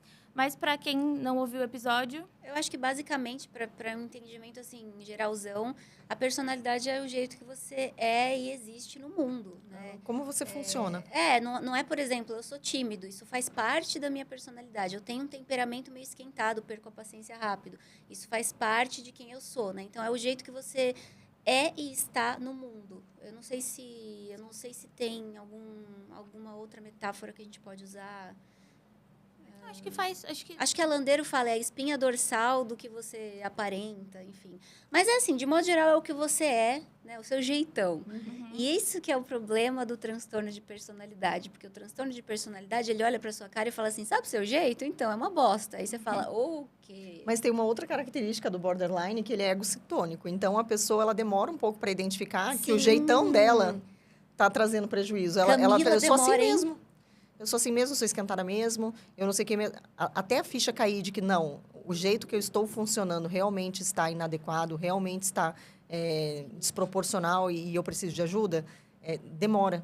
Porque ela acha que é o jeitinho dela. Sim, né? Essa hora pelo menos daí falando da minha experiência, a hora que essa ficha cai, nossa, ela cai, mas ela destrói tudo que tá embaixo. Porque, assim, não só você descobre que você tem outro nome, porque você até então, depressão, ansiedade, essas coisas, ok, né? Aí você fala, não, peraí, eu tenho um transtorno de personalidade cuja taxa de suicídio é alta. E, assim, isso significa que eu tô errada, porque, né? E aí você começa a estudar, começa a se tratar e você percebe, cara, se eu continuar agindo assim, do jeito que eu vim agindo e aprendi a agir, eu não vou chegar a lugar nenhum. E isso é muito chato, é muito difícil. É um negócio que você fala, puta, eu vou ter que basicamente reaprender a fazer tudo que eu vinha fazendo. Eu não recomendo, tá? Eu entendo quando as pessoas ficam meio frustradas, mas por outro lado é o único jeito. Porque se ninguém viesse para mim e falar, no caso, né, profissionais de saúde, tipo, cara, tem que ver isso aí, não tá legal, né? O jeito, familiares, amigos, o jeito que você se relaciona não tá legal. Nossa, essa sua explosão emocional não foi bacana, mas eu sou assim. Eu sou esquentada. E eu acho que nos ajuda a entender melhor também as pessoas com esse diagnóstico, a pensar que os comportamentos desadaptativos são uma tentativa daquela pessoa de lidar com a emocionalidade tão significativa e exacerbada. É o melhor que ela tá conseguindo fazer. O melhor que ela faz pode ser um cocô ali. Mas é o melhor que ela tá... E uma das premissas, inclusive, da DBT é que tá todo mundo fazendo o melhor que pode com os recursos que tem agora, assim. Então, pra tentar se livrar daquela angústia, daquele sofrimento, ela entendeu que percorrer aquele caminho, que é o caminho de um comportamento disfuncional muitas vezes, foi lá e funcionou. Então, inclusive, a gente pode falar de uma coisa que é polêmica, a autolesão, que também é bem prevalente no transtorno de personalidade borderline. Funciona muito bem. Se você... E aí, isso também é uma questão, né? Porque eu acho que as redes sociais têm um papel em indicar para o adolescente que nunca fez, porque não é instintivo, do tipo, quem que vai pensar, né? Cara, se eu me autolesionar, eu vou ficar melhor. Quando eu descobri que existia autolesão e que Foi na internet? Não, eu descobri... Não, foi na internet, mas assim... Eu descobri que o que eu fazia era feito por outras pessoas. Você fazia antes, então? Eu fiquei chocada, porque desde criança eu me batia na parede, eu puxava os cabelos, eu ficava me arranhando, eu pegava coisa pra... Enfim, né, sem detalhes. Mas depois que eu fui crescendo e tendo Tumblr, eu descobri que era uma coisa que as pessoas faziam. Eu fiquei, gente, que massa, não sou só eu. Porque era estranho. O que eu ia dizer é que eu já assim. tive, inclusive, uma supervisão em que a gente debateu sobre isso. De onde as pessoas estão tirando isso, que a autolesão alivia e é para regulação emocional? Porque me parece uma coisa técnica, que o que o supervisor colocou é isso. Me parece que é uma coisa técnica, que os profissionais da saúde estão falando no intuito de ajudar e a informar. Então, sim. Mas parece uma recomendação também, né? Mas pode ser interpretada e distorcida por uma pessoa que quer se regular. Deixa eu tentar aqui para ver se para mim funciona. É tipo cigarro. Fumar emagrece. Não, peraí, então eu vou fumar e ver se eu emagreço. Exato. Tipo, não, eu tô falando que fumar emagrece, mas eu tô falando isso de um jeito ruim, né? Mas, então, os perigos, tudo a gente tem que tomar muito cuidado, né? Eu falo muito isso no grupo. Não usem as habilidades DBT para o mal. A gente tem uma habilidade, por exemplo, que se chama sensações, para você se distrair com alguma sensação, né? Do tipo, sei lá, eu vou cheirar uma pimenta, vou colocar um tempero na boca. Limão na boca, segurar gelo. Enfim, sensações. E aí eu sempre brinco, a sensação não pode ser tomar uma tequila. Por quê? Porque a pessoa vai falar, não, eu tô fazendo uma técnica da DBT. E até a própria sensação pode ser usada como uma esquiva. Exato. Numa então, situação assim, que seria importante você lidar com aquele sentimento. Sim. Então, todas as técnicas e tudo que a gente fala, enquanto profissionais da saúde, a gente tá com intenções no sentido de que não benignas, aconteça. né? Mas o que eu tava falando da autolesão é isso, que entende-se que existe uma função naquele comportamento, que pode ser tem autopunição em alguns casos, tem, enfim, não necessariamente é uma única função delimitada, mas uma função frequente é de regulação emocional. Então, as pessoas relatam que ao ver o sangue, ao se engajar nesse ato, de algum modo, você tem um alívio. E, de fato, quando a gente vai olhar também para a neurobiologia, existe todo um fenômeno acontecendo ali no seu cérebro que faz com que você entre num estado de alerta, mas um alerta mais voltado para a fisicalidade da experiência. Por quê? Meu Deus, estou vendo uma lesão no meu próprio corpo. E você sai um pouco daquele... E tem a questão dos opioides endógenos, né? Que a gente libera. Isso é muito esquisito também. Mas uma coisa, duas ressalvas, né? A DBT, ela tem os pressupostos de que a pessoa está fazendo o melhor que pode. A gente acredita nisso. Ainda que o melhor seja bem desadaptativo. E as pessoas querem melhorar. Mas ficar só no primeiro e segundo pressuposto coloca todo mundo numa posição muito confortável, né? Tipo, eu estou fazendo o melhor que eu posso, eu super quero melhorar, mas né? Não vai sair do lugar, assim. Então, o terceiro pressuposto que amarra isso é que as pessoas precisam tentar mais, elas precisam se esforçar mais para mudar padrão de comportamento, né? Então, o terceiro pressuposto, ele vem para trazer esse Amarrar. desconforto, E a né? dialética, eu amo essa dialética entre aceitação e mudança. Porque se a gente fica só no âmbito da aceitação, a gente pode muito bem estimular, incentivar comportamentos que são muito disfuncionais, porque realmente a gente entende o motivo daquilo acontecer. Sim. E se você for compassivo demais, você pode alimentar essa coisa disfuncional que está acabando com a vida do paciente e com a sua própria, né? Se a gente está pensando na gente. Uma outra coisa sobre autolesão, não é só no borderline que tem autolesão. Não é todo borderline que faz autolesão. E a autolesão, ela não é só, vou me cortar. As pessoas são muito criativas para se autolesionar de diferentes formas e se autodestruir. Então, acho que talvez esses 3 pontos sobre a autolesão sejam importantes de colocar, né? Porque... E outra coisa também, ainda com relação às habilidades da DBT, né? Quando a gente ensina as habilidades da DBT, tem uma estratégia que é ser efetivo. E aí, ser efetivo não é somente fazer o que funciona. Porque, às vezes, se eu quero regular as minhas emoções e eu vou ter um episódio de compulsão alimentar, funcionou. No momento que eu estou ali engolindo tudo que tem na minha despensa, eu consigo relaxar, né, momentaneamente. Vai me trazer vários prejuízos no futuro, enfim, mas, de certa forma, funcionou. E é por isso que repete. É por isso que tantas pessoas buscam o mesmo comportamento desadaptativo para se autorregularem. Então, quando a gente ensina a pessoa a ser efetiva, não é somente fazer o que funciona, porque, às vezes, o que funciona é muito ruim, né? Funciona momentaneamente, mas traz prejuízo. É fazer o que melhor funciona. Então, assim, o que você pode fazer para se regular num momento que você estiver muito ansiosa, sem usar alimentação, que é um comportamento desadaptativo que você tem. E aí, tentar fazer com que essa pessoa amplie o leque de possibilidades dela, de atividades que ela pode engajar, para trazer esse relaxamento, para trazer esse alívio dessa angústia que ela está sentindo, sem usar comportamentos que vão trazer prejuízo. Então, assim, se cortar funciona? Funciona. Ter um episódio de compulsão alimentar funciona? Super. Sair transando funciona, dirigir rápido funciona, fazer compra funciona. Fazer um escândalo funciona. Beber funciona, mas tudo traz muito prejuízo. Então, a gente quer que as pessoas façam o que melhor funciona, não somente o que funciona. Eu acho que sua fala me lembra... Eu só conseguia pensar, piscando aqui uma placa, um neon aqui, dizendo, façam terapia. Por quê?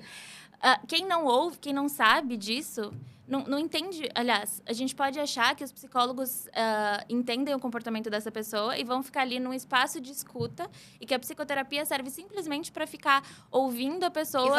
E validando, a pessoa naquela angústia que ela tá. Nossa, que difícil. Ou ser uma figura... E até esse estereótipo do psicólogo como alguém que simplesmente escuta é comumente difundido. Por conta de algumas abordagens que são mais... passiva não é a melhor palavra, mas que entendem que é por meio da fala, per se, que a pessoa se cura. Então, essa ideia de que, ao falar das suas angústias, meio que automaticamente você já vai se curando, mas os pressupostos das terapias cognitivo-comportamentais, que são um guarda-chuvão, e dentro delas está a DBT, eles se fundam no sentido de que a gente tem que munir o paciente com um kit de ferramentas e habilidades para ele lidar com esse tipo de adversidade.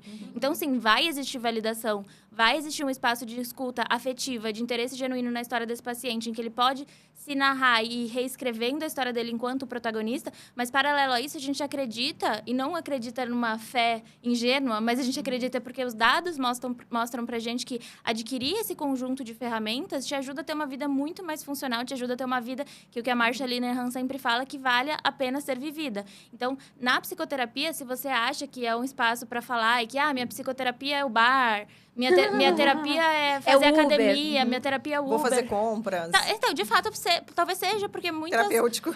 Porque muitos terapeutas também não fazem nada além de simplesmente ouvir e não aplicam, de fato, as técnicas que a gente tem conhecimento que são as melhores para esse tipo de caso. Por isso que é importante que você procure um profissional que trabalhe com psicologia baseada em evidências.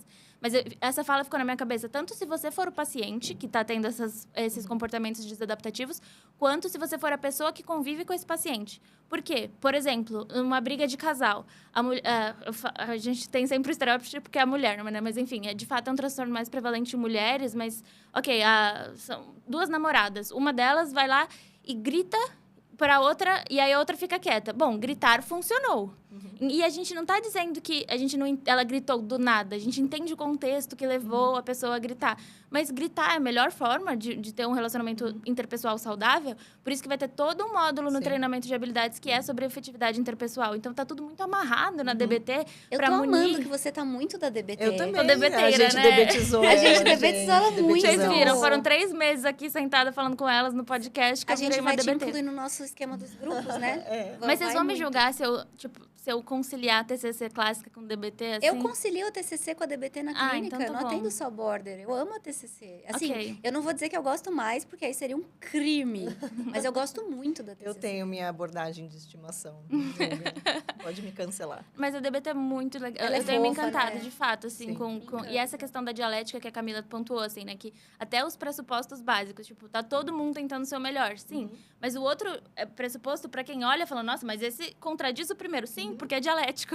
Então, acho que ela contempla, né, essas nuances diferentes e funciona, né? Acho que, sobretudo, funciona para muitos casos. Você trouxe uma frase da Marcia, eu quero trazer uma outra que eu adoro, que às vezes o segredo de ter uma vida boa não é melhorar a vida, às vezes é só evitar de piorá-la, né? Então, quando você consegue se manejar numa crise sem piorar as coisas, a sua vida já está melhor, né? E geralmente o que acontece com o borderline, pelo fato dele ser extremamente reativo, ele está o tempo todo reagindo. E muitas vezes reagindo mal a todos os estímulos ambientais que ele tem. Então, ele meio que está o tempo todo catando caquinho, né?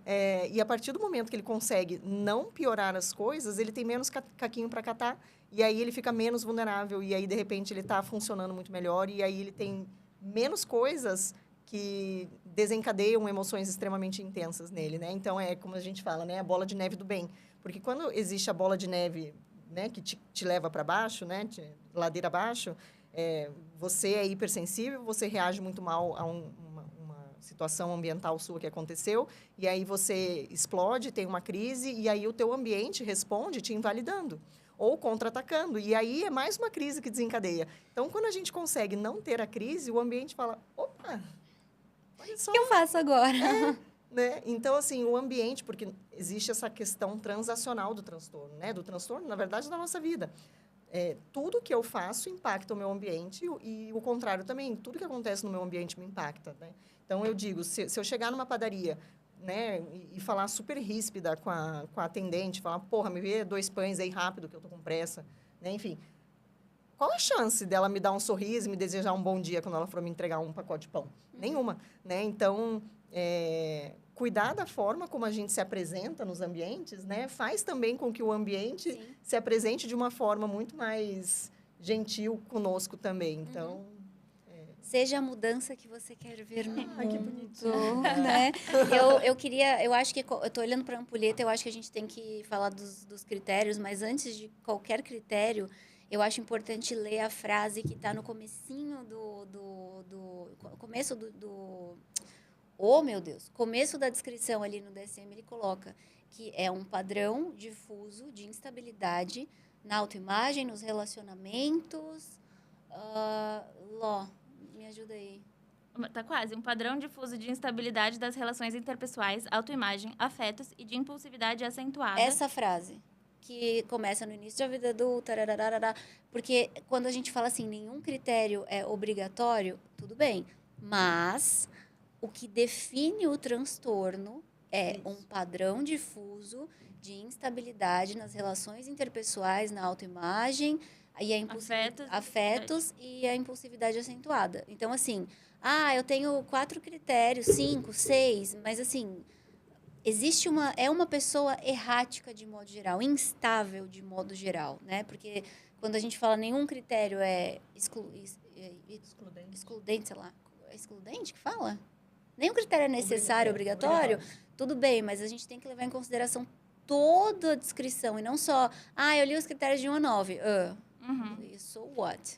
Então, vamos entrar para os critérios para a gente já amarrar. Mas antes disso, eu queria perguntar do borderline. Porque a gente falou que é um transtorno de personalidade, falamos de personalidade. O que é borderline? De onde vem essa palavra? Eu adoro. Borderline significa no limite, né? Antigamente, inclusive, o transtorno se chamava transtorno limítrofe, né? A tradução é limítrofe, né? Mas eles tiraram do DSM-5TR, né? Porque tinha... E agora a gente é chique e fala borderline. Borderline. Mas, na verdade, essa nomenclatura, ela vem lá da época de quando? Da psicanálise. Que, na verdade, a psicanálise, ela definia, né, eu não sei se ela define ainda, mas, enfim, ela definia as pessoas em 3 grandes grupos, né? Neuróticos, psicóticos e perversos. E as apresentações das pessoas que, naquela época, né... Não, pior que... Só um parênteses. Não é só aquela época. Eu tive psicopatologia psicodinâmica na Até faculdade. hoje. E é hoje que eles enxergam... Assim, pode ser que eu tenha tido um professor desatualizado, porque também entendemos que era só uma representação da corrente da psicanálise. Devem ter vários tipos, né? Mas na psicopatologia psicodinâmica, que eu tive um semestre inteiro disso, são esses 3 grandes grupos. Trauma. O trauma. Então... Feridas narcísicas. E aí, as pessoas que apresentavam esses critérios, né, que a gente entende hoje como os critérios do borderline, a psicanálise não conseguia encaixá-la nem na neurose, nem na psicose. É como se ela ficasse ali no limite entre uma coisa e outra. Porque tem muita característica, né, que os psicanalistas consideram neurose, mas tem, por exemplo, a característica da paranoia, que é um dos critérios, que você vai ler os critérios daqui a pouco, que está muito mais ali na psicose. Uma questão da dissociação, né? De sair da realidade, entre aspas. E eu acho que uma questão é que a gente não... inclusive, no episódio que a gente falou do livro Que Bobagem, da Natália Pasternak, que chama Psicanálise é, de fato, uma pseudociência, um dos comentários de um dos ouvintes foi algo do tipo... Mas vocês têm que reconhecer a importância histórica da psicanálise, alguma coisa nesse sentido. E, de fato... Mas a gente reconheceu no episódio. Exato. Mas, enfim, né? Mas aquela história de que na internet... histórica. Mas, justamente, a gente vê que a palavra, por exemplo, para designar o transtorno, veio daí que existiu uma importante trajetória do desenvolvimento da psicologia, da psicopatologia pautada em princípios psicanalíticos, mas o que aconteceu? O DSM, que é esse manual que a gente tanto fala, ele avançou ao longo dos anos. Então, até o DSM-3, se eu não me engano, 2 ou 3 ainda, eu acho, ele era muito pautado na psicopatologia psicanalítica. Com o avanço das pesquisas, avanços dos estudos, as nomenclaturas foram ficando diferentes. Toda a psicopatologia foi avançando, porque a gente chama hoje de uma psicopatologia ateórica, que ela pretende, né, se desvincular das abordagens psicoterapêuticas e ser uma coisa mais descritiva, de fato, e fazer esse compilado categórico que serve para a medicina, serve para a psicologia, enfim, profissionais da saúde no geral. Mas, sim, teve uma importância de ajudar a gente a entender, documentar critérios, casos clínicos, etc. Mas hoje a gente entende que não existe uma base sólida de estudos que fundamente que a gente trate esses pacientes por meio da psicanálise ou da humanista ou de qualquer outra abordagem. O que a gente sabe agora é que o padrão ouro para o tratamento de transtorno de personalidade de borderline é terapia comportamental dialética, e isso não significa dizer que a psicanálise tem que ser jogada no lixo e queimados os livros do Freud, não é isso. Mas, cara, as habilidades DBT de verdade, assim, elas mudam a vida real. Não só de quem é borderline, tá? Não só de quem é borderline. Eu tô amando. Por isso que eu acho que eu tô debetizada, porque é um pouco daquela história de você perceber os benefícios na sua própria vida. Tem uma das coisas do pacote da DBT que são a consultoria entre os terapeutas. Que é mais ou menos, vocês vão me corrigindo aí, mas é um grupo em que, porque entende-se que não é um terapeuta cuidando de um paciente na DBT, mas sim um grupo de terapeutas, porque são casos geralmente mais graves, e aí isso implica responsabilidade. Então, é uma responsabilidade compartilhada, não só com os pacientes, mas de um vigiar o outro, entre aspas, de se você está se desenvolvendo, se você está se embasando de fato no que tem de melhor na literatura e etc. Então, funciona mais ou menos como uma supervisão de casos, mas não voltada na parte técnica do caso, e sim como esse caso impacta aquele terapeuta, por exemplo. E eu estou num grupo de consultoria DBT e, assim, a gente faz uma parte do nosso grupo de consultoria que a gente aprende as habilidades. E cada semana a gente vai treinando uma nova e tal. Então, acho que eu tô tão encantada, porque eu tô vendo de fato que, por mais que eu ache que eu tenha uns tracinhos... Eu sou aquela pessoa que lê os critérios e fica, nossa, muito eu, tipo signos, assim. Essa sou eu, muito eu, muito eu. Enfim, eu sou essa pessoa, mas não sou diagnosticada com borderline, mas eu sinto, assim, uma mudança... Sim. Mas eu sou uma pessoa antes e depois da DBT. Total. Nossa. Total. Bora pros critérios? Bora. Antes que a gente fique falando da nossa abordagem de estimação. Aliás, a minha não é ainda...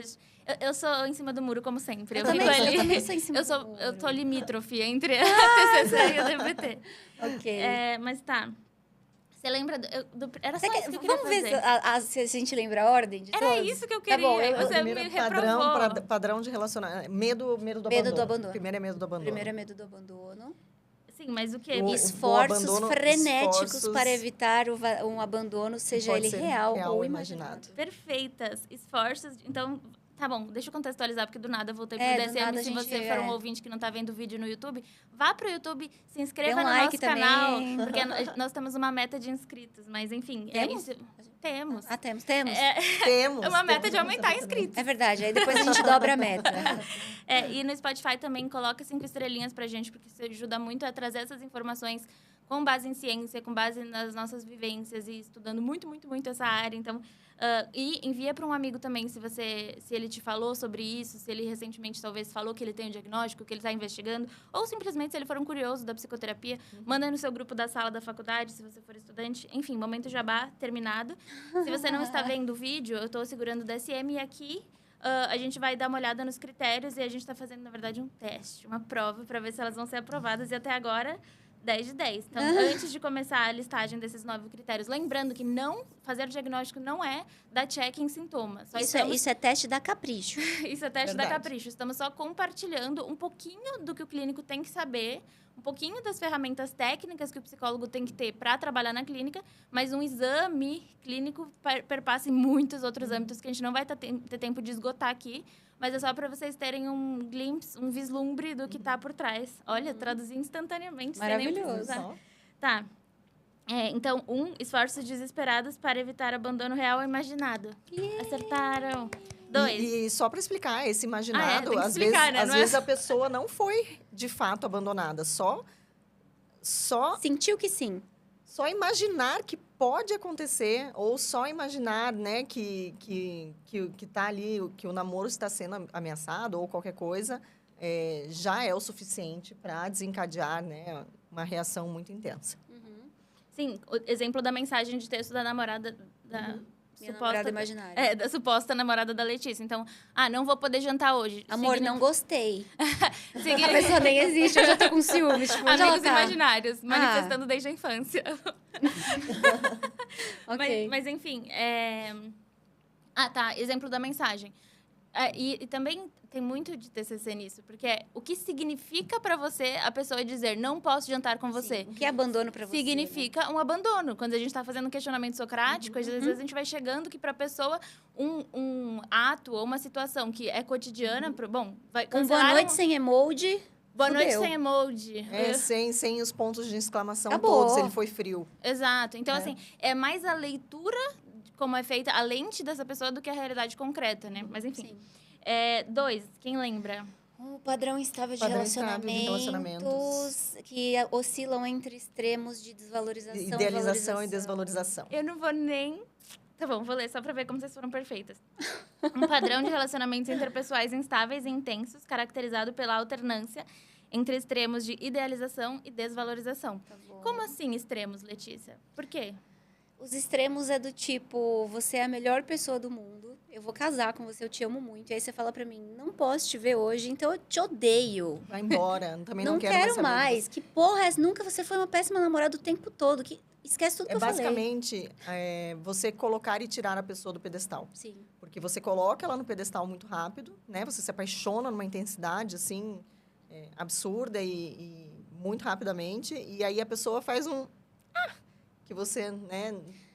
Eu não gostou, sinto você derruba ela de autorrelato anedótico com nenhum valor clínico, mas eu sinto que o meu estado de humor, de modo geral, também afeta a forma como que o meu afeto oscila em relação a todas as pessoas. O dia que eu tô mais azeda, eu gosto menos de todo mundo. Uhum. E é muito ruim. Mas isso quando eu a não gente sei se diz de isso relacionamentos, tão- não é só amorosos, né? De Não, amizades, todos. Mas eu não todos. sei se isso esse tom que você dá para os relacionamentos é muito do transtorno ou das pessoas no geral. Se você tá num dia cinza, sua lente tá acinzentada pra... Não sei, eu fico querendo treta. Eu fico irritada, sabe assim? Tipo... Essa irritabilidade, gente... Mas eu não sei, foi só um... Sim, mas eu queria explicar porque às não vezes é aquela... a pessoa... e não é uma questão só... Isso que você falou é importante. Não é uma questão só no relacionamento amoroso, só não sei o quê. É assim, pode acontecer com psicólogo. Poxa, acontece. Não, melhor psicólogo, não te odeio. Enfim. Psicólogos também surtam? Escute nosso episódio. Escute. Também relacionamento familiar. Minha mãe é a melhor mãe do mundo, não é mais, enfim. Sim, mas eu só queria dizer, porque eu acho que às vezes a pessoa não entende. Alternância entre extremo de idealização e desvalorização, né? Eu acho que o que justifica esse salto da idealização para a desvalorização é a dificuldade em entender um outro ser humano como alguém dotado de nuances e de microcomportamentos que não significa... Esse microcomportamento não significa algum ataque pessoal a você. Sim. Mas se esse microcomportamento for lido como potencial sinal de abandono ou não correspondeu à minha intensidade afetiva, então significa que é um merda essa pessoa. Porque eu me entreguei inteira, eu me doei inteira e ela não vai fazer nada por mim. Então, assim, eu acho que é um pouco desse que eu queria explicar. Não é do nada. Isso é importante também. Não é do nada. Acordei e não te amo. Não. Passamos de 1 hora. Esse episódio é óbvio que a gente falaria muito, mas vamos correr com sintomas. Já virei de novo. Tá bom. Próximo. Calma, peraí. Não é comportamentos que... Não, eu acho que é um self instável. É do self instável? É uma sensação Puta caralho, como é que é a escrita desse? Uma sensação estável de self... Eu não sei se mudou do 5 pro TR, mas é perturbação da identidade. Perturbação da identidade. Instabilidade acentuada e persistente da autoimagem ou da percepção de si mesmo. Exato. E até eu acho que isso tem um pouco a ver, porque um dos transtornos mais comórbidos com transtorno de personalidade borderline são os transtornos alimentares, em que essa questão de autoimagem é muito presente. Então, anorexia, bulimia, na verdade, principalmente a bulimia, né? Porque a pessoa se vê de um jeito totalmente diferente do que ela é. Tem a ver com a impulsividade também, né? Tá tudo interligado, né? E esse critério, ele também pode ser lido da seguinte forma, né? Eles têm um senso muito pobre de quem eles são e eles meio que adotam a identidade, a personalidade das pessoas que eles estão convivendo. Por quê? Porque, assim, a Letícia quer ser minha amiga. Então, ela acha que se ela tiver os mesmos gostos, hobbies, se vestir parecido, coisa do tipo, a chance de eu querer ter ela perto é maior. Então, eu acho que também passa pelo medo do abandono. Então, assim, agora eu estou namorando um surfista. Eu vou passar parafina no cabelo e vou passar o dia inteiro deitada na praia usando uma canga. Mas daí não deu certo com o surfista. Eu vou namorar um boiadeiro. Eu vou vestir bota, né? E chapéu. Então, é mais ou menos isso. Ela meio que vai mesclando de acordo com a tribo que ela está ali se envolvendo naquele momento. Acho que muito nessa tentativa de ser aceita. E assim, tipo, eu não sei quem eu sou. Então, eu vou ficar parecidinho com aquela pessoa que eu admiro. Que também tem a ver com o sentimento de vazio. Porque se o outro não está ali para me dar um referencial de como eu tenho que ser e quem eu tenho que expressar que eu sou... Ok, sumiu o outro. E agora quem eu sou? Tô vazio. Não sei quem eu sou, tô vazio. E é por isso que dói tanto. Exato. Né? Tipo, não é só a perda do outro, é a perda do tipo... E agora eu sou quem? E agora, né? Gente... Eu sei, a gente falou vindo pra cá que a gente queria fazer um episódio sobre términos de relacionamentos. E, enfim, mas eu acho que isso perpassa por todo mundo. Porque, assim, quando você termina um amor, termina um relacionamento... Parte de quem você era ou poderia ter sido também vai embora. Sim. É um luto não só pela ausência do outro, que você vai ter que mudar sua rotina e tal. Às vezes nem pela ausência do outro, né? Mas por quem você vai deixar de ser quando aquela pessoa não está ali. E pelos planos que você ia fazer, tipo, então, você sente luto por uma coisa. Então, tá vendo como é fácil você olhar para esses critérios e falar, acontece comigo. Mas assim, calma. Agora 4, eu acho alguém que lembra? É recorrência de... Não, esse é o 5. Então, não é do vazio? Eu acho que o vazio é o 6. Qual que é o 4? Peraí. Impulsividade acentuada. Não é impulsividade em impulsividade, áreas? isso. Em algumas áreas que podem trazer prejuízo. Em 3 ou mais áreas que podem trazer prejuízo para Quase. pessoa. Impulsividade em pelo menos 2 áreas potencialmente autodestrutivas. 2? Gasto, sexo, abuso de substância, direção imprudente, compulsão alimentar. Inclusive, a gente podia fazer um episódio sobre transtornos do impulso, no geral. Porque a gente estava lá no Amit, no ambulatório, acho que tem muita coisa legal para falar. Querem comentar esse ou podemos seguir? Eu acho que esse tem muito a ver com aquilo que eu estava falando do tipo... às vezes a gente faz o que funciona, mas, né? E aí entra muito nesses comportamentos desadaptativos, né? Uma compulsão alimentar, compra, sexo, drogas, é muito comum no borderline, né? Esse tipo de comportamento como regulação emocional. 5, você tinha começado a falar? Recorrência de atos, gestos ou ameaças suicidas ou autolesão? Perfeita. Recorrência de comportamento, gestos ou ameaças suicidas ou de comportamento automutilante. Você é um DSM ambulante. E automutilante tá errado, né? Eles podiam ter trocado pra autolesivo. Hoje em dia a gente prefere... Tem uma discussão na literatura sobre como automutilação não é a melhor palavra, porque você não necessariamente tira um pedaço. Então, sei lá, uma coisa clássica. Quando Van Gogh arrancou a orelha dele, literalmente mutilou, né? A autolesão, ela pode ser manifestada de várias formas. Por exemplo, queimaduras, que não necessariamente você mutilou. Mas, enfim, é um preciosismo técnico que... A gente gosta dos preciosismos técnicos, porque a gente é chata. Tá, 6. Vocês já começaram também. 6 não é do vazio? Não, o 7 é do vazio. O 6º pode ser a raiva, mas eu acho que o da raiva é o 8º. Raiva é o 8º. Eu também acho que a raiva Gente, é o 8º. a gente tá esquecendo de algum. O 9º é a paranoia. O 9º é a paranoia, o vazio é o 7º, a raiva é o 8º. De qual que a gente tá esquecendo? Montanha-russa. Nossa, peraí, fala a primeira palavra. Instabilidade. Instabilidade emocional acentuada devido à reatividade de humor? Gente, elas não estudaram, tá? Essa foi Não, uma... porque eu falo Eu não disso. ia lembrar Instabilidade afetiva devido a uma acentuada reatividade de humor. Por exemplo, disforia episódica, irritabilidade ou ansiedade intensa com duração Pode durar de horas, de poucas horas a dias. E apenas raramente de mais de alguns dias. Isso também inclui o que a gente falou, que a labilidade no transtorno de personalidade borderline, ela é marcada por, às vezes, no mesmo dia você passa por várias intensidades da montanha-russa. Num transtorno de personalidade estável. Bipolar, se você está numa fase de hipomania, é provável que você passe pelo menos, sei lá, uma semana inteira, 2 E semanas. pode ter os dois ao mesmo tempo. Aí o negócio fica... Não, mas aí você quer complicar. Não Vai vamos ficar falar, difícil. não vamos falar de estados mistos. Ok. Mas tem estados mistos, mas enfim, no geral, se você está num episódio de mania, seja no polo para cima ou polo para baixo, você perdura. Então, por exemplo... Não, eu quis dizer que pode ter bipolaridade e border ao mesmo tempo. Ah, tá. E eu tava falando de estados mistos estados mistos dentro da bipolaridade. Nossa, não vamos entrar em estados mistos, pelo amor de Deus. Enfim, não temos tempo de falar sobre isso. Se vocês quiserem saber o que são episódios mistos, Assistam comenta o aí. próximo. A gente faz um só disso. Transtornos do humor é bem legal de falar. É bem legal. Aliás, é horrível sentir, mas bom de falar. É horrível igual a frase sentir, do mas Eduardo bom de falar. Como é aquela frase do Eduardo Suassuna, que tudo que é bom de viver Não. Tudo que é ruim de viver... Eu tinha pensado uma outra. Lá vem. Fala, vai. Vamos chegar... A gente precisa de um meme, A gente precisa de um tá meme. Sério. Não é dele em redor do buraco, tudo é beira? Ao redor do buraco, tudo é beira? Eu amo as referências culturais da Camila. Eu não entendi. Eu acho que é dele, do gente, porque até quente. Não, pera. Expliquem nos comentários. Vão lá no perfil @border Tipo agora. assim, ó, o buraco da garrafa... Por exemplo, isso aqui tem um buraco. Tudo que tá em volta é... Eu não beira. entendi. Eu não entendi qual que é a graça. Tem a ver com cu? Tá, depois vocês me explicam. Desculpa. Ok. Bom, se alguém quiser ir lá no direct da Letícia... Não, brincadeira, não façam isso. É assédio. Por favor. É... Então quer dizer que é putaria. A namorada imaginária vai ficar com Vai ficar com ciúmes. ciúmes. Porque, enfim, não é ao redor do buraco, tudo é beira. A frase era, tudo que é bom... Não, eu vou tentar de Tudo novo. que é beira não é buraco. Gente do céu. Isso! Olha só, a produção é muito... Eu Produção amo é as incrível. referências. A É produção é perfeita, rápida. é muito... Tudo que é ruim de passar é bom de contar? Eu isso. discordo. Amiga, você é escritora, você tem que concordar com isso. Eu tipo discordo. assim, quanto mais... eu sempre penso isso. Por exemplo, eu odeio trilha. Inclusive, temos que falar sobre trilha, porque Camila Nossa, ama trilha. eu discordo dessa Mas frase espera! completamente. Deixa eu falar porque eu amo ela. Aí eu tava, tipo, literalmente chorando no meio da trilha. Porque minhas irmãs me arrastaram pra trilha.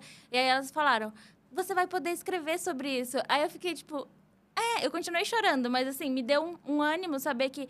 Quando é ruim de passar, você pode fazer menos tem disso uma história. E são histórias boas de serem contadas. Porque se você tem um dia maravilhoso, tudo correu bem.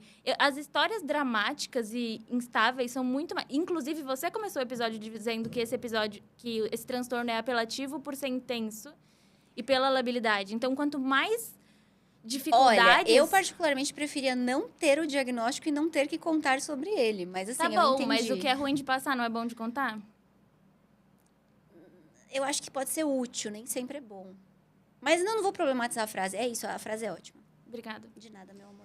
Tá bom. A gente Sentimentos crônicos de vazio, dificuldade com a raiva. Então, 7 é sentimentos crônicos de vazio, já falamos bastante sobre isso. 8.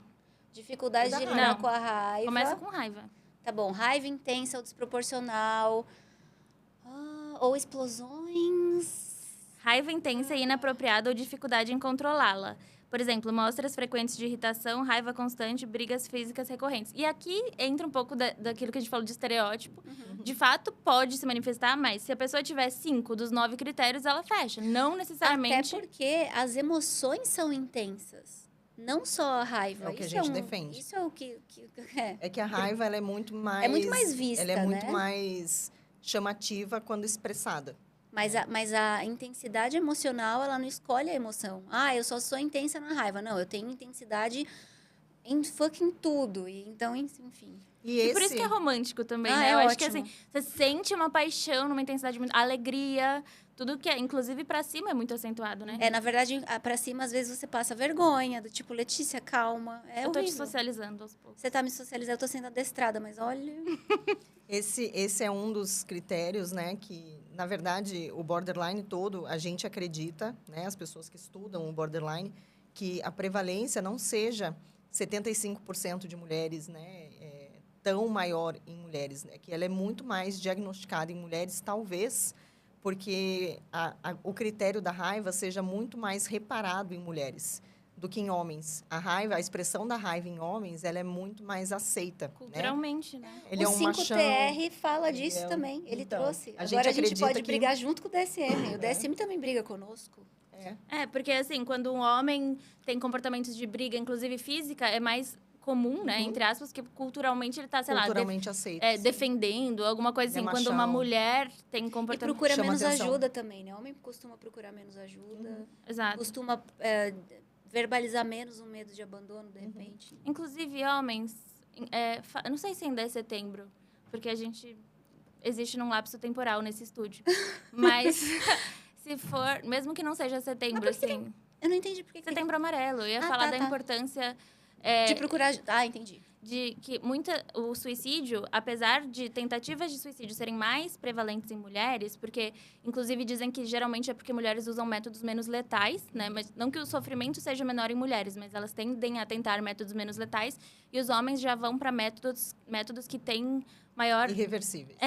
Que vão dar bom. Assim, ruim no caso, mas... ruim. Então, é muito grave a questão do suicídio entre homens. E muitas vezes existe também esse comportamento suicida encoberto. Porque ele não para tirar um momento para pensar sobre ele, sobre o que ele está sentindo. Não para falar com os amigos sobre nada que não seja a superfície, os assuntos mais supérfluos da semana. E quando ele vai deitar, ele vai sentir aquela angústia, aquele vazio que ele não sabe denominar. Então, assim, falem sobre isso. Tá tudo bem você sentir coisas que não só raiva e masculinidade. Tá tudo bem não ser machão, às vezes, falar... E outra, expressar que você tá triste é não ser machão, tipo... Não sei, assim, você pode... Inclusive, a sensibilidade é o que faz a gente ser humano. E, enfim, só para um recado para se você for um homem que não tá falando sobre os seus sentimentos, fale sobre os seus sentimentos, que isso é importante. Eu adorei. Raiva, já falamos. E a 9? A 9 é polêmica. Paranoia. Deixa eu lembrar como é que ela tá escrita. Paranoia é autodeclarada. Eu amo que eu... Não, peraí. Características... Não. Qual que é a primeira palavra? Ideação. Ideação paranoide transitória ou sintomas dissociativos intensos. Calma. Ideação paranoide transitória associada a estresse ou sintomas dissociativos intensos. Parabéns. Quase, hein? Eu vou decorar, vocês vão ver. Daqui a pouco eu tô recitando. Eu não sei como é que eu ainda não decorei, porque eu já falei tanto. Nossa, mas você quase decorou. Vocês foram muito bem, parabéns. Eu tenho o meu DSM, aquele de bolso, então as frases são todas mais diferentes? Objetivas, assim. É um resumo. É um resuminho. Eu acho que tudo bem, então acho que a gente... Então, conseguimos Inclusive, ler os critérios.